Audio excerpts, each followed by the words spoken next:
Sagittarius, hi! Welcome to Mr. Queen PH. At ito ang inyong weekly reading for April 28 to May 4, 2025. So if you're interested in private readings, meron tayong link sa description. At sa pinned comment, paka-check nyo na lang information kung paano mag-book for a private reading. And please subscribe to our channel to show your support, like, share this video. At comment na rin kayo kung kayo'y naka-resonate. So, Sagittarius, let's see anong ganap. Uy, pag-aaral. Ito yung gustong-gusto ng mga Sag. Mag-aral, magbasa, mag-research. Maaring meron kayong training ngayong week na to. Can be online training sa trabaho, sa business ninyo, or sa pinupurso ninyo. You also have harvest. Ito na yung panahon rin ng ani. Maaring meron kang aanihin sa in-effortan mo, tranabaha mo. Yung iba sa inyo, literal, kung meron kayong farm, may tinanim kayo, nagtanim kayo ng talong. So, aanin na kayo ng talong. Or anything na in-effortan, tranabaho nyo. You also have harmony, which is balance in your life. So, kumbaga, inaayos mo yung iyong oras, panahon sa mga importanteng bagay kasi hindi lang naman isang aspeto lang ng buhay natin yung bigyan natin ng focus.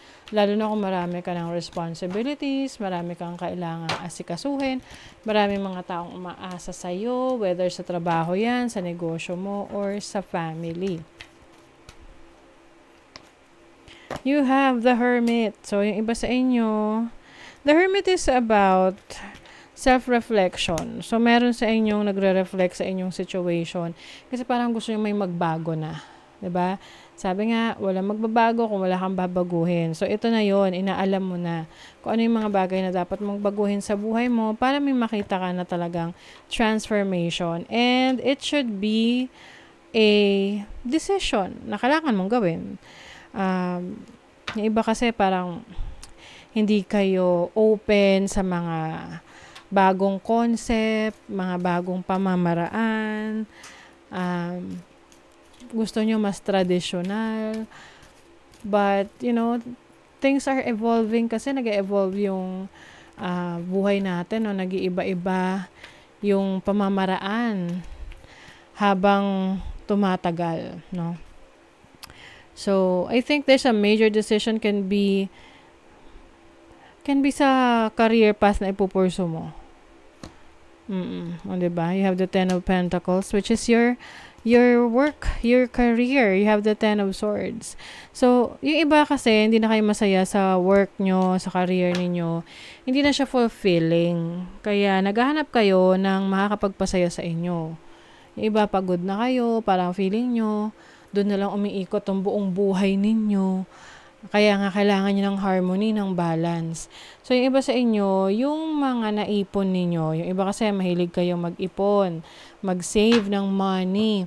So, yung iba nyong savings, I think gagamitin nyo yan, no? Para mas mapaunlad yung sarili nyo. Kumbaga, pwedeng magnenegosyo kayo, meron kayong bagong side hustle, meron kayong business na, you know, pwedeng self-employed ka or may opportunity ka na kumita online. Kasi some of you nasa toxic situation, can be sa career or maaring masyado na kayong maraming mga binibigay na responsibilidad sa inyo na alam nyo hindi nyo naman na responsibilidad. Oo, na parang napapagod ka na rin and you want to break free from that. And definitely, you will, no? Makakalaya ka dyan. You have the Sun in Sagittarius in the 9th house. Yung ba sa inyo gustong-gusto nyong makapag-abroad, lumayo? Meron ditong gustong lumayo sa pamilya niya kasi parang feeling nyo kayo na ang pumasan sa lahat ng responsibilidad ng mga magulang nyo, no? You have Mars in Gemini in the 3rd house.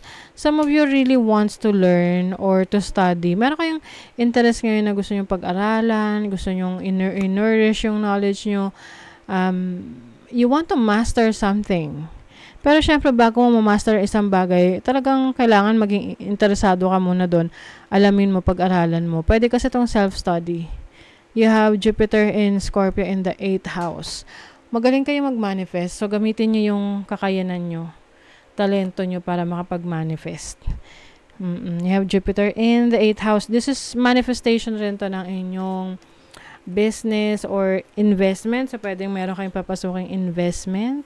I also see you leading a group. So, pwedeng Facebook group. Mag-create ka ng Facebook group or magiging leader ka sa club or grupo ninyo sa work, sa business, or sa trabaho ninyo, or sa school. Iba sa inyo meron kayong charitable work na gagawin. Pwedeng magdo-donate ka ng mga luma mong damit or magdo-donate ka ng pera or ng service mo para sa iba, no? Parang volunteer ka sa mga charitable work or charitable institution. Learn how to say no. May mga bagay na kailangan mong tanggihan na hindi mo kailangan mag-guilty kasi alam mo na hindi mo kayang ibigay yung hinihingi nila. No? Pwedeng sa pera to kung may nangungutang sa inyo or kaya meron sa inyong sa trabaho na inas ka ng boss mo or katrabaho mo na, uy, gawin mo naman to kasi ganyan-ganyan. So, kung hindi naman scope siya ng work mo, you can say no. 'Di ba? Hindi mo naman kailangang ipilit. So, some of you, meron kayong galing talento sa boses ninyo. It's either public speaking, singing, podcasting, vlogging, anything, any career path na magagamit mo yung boses mo to express yourself. And then sa love life naman, merong new romantic partner and meron ding mag-e-end. So, yung iba sa inyo rito, pwedeng galing kayo sa ending ng isang relationship. And then, merong bagong papasok sa buhay mo. Eksena. And I think, itong bagong person na darating, or pwedeng nasa buhay mo na to ngayon, nagsisimula na kayo, marami ka nang natutunan na lessons from your past. So, ngayon, mas na-apply mo yung learnings mo. At, open ka dito sa person na to. Alam mo kung ano yung ine-expect mo sa kanya. Alam niya kung ano yung ine-expect. Alam mo kung ano ine-expect niya sa'yo. Diba? Ganoon naman sa relationship. Divine timing. Good things come to those who wait. Ayan. So, may mga bagay na maaring hindi pa ibigay sa'yo kasi hindi pa siya tamang panahon. Diba? And it doesn't mean na hindi mo na makukuha. Diba? May mga times na delayed lang siya or it's not yet for you, but definitely it will come. May divine timing dito.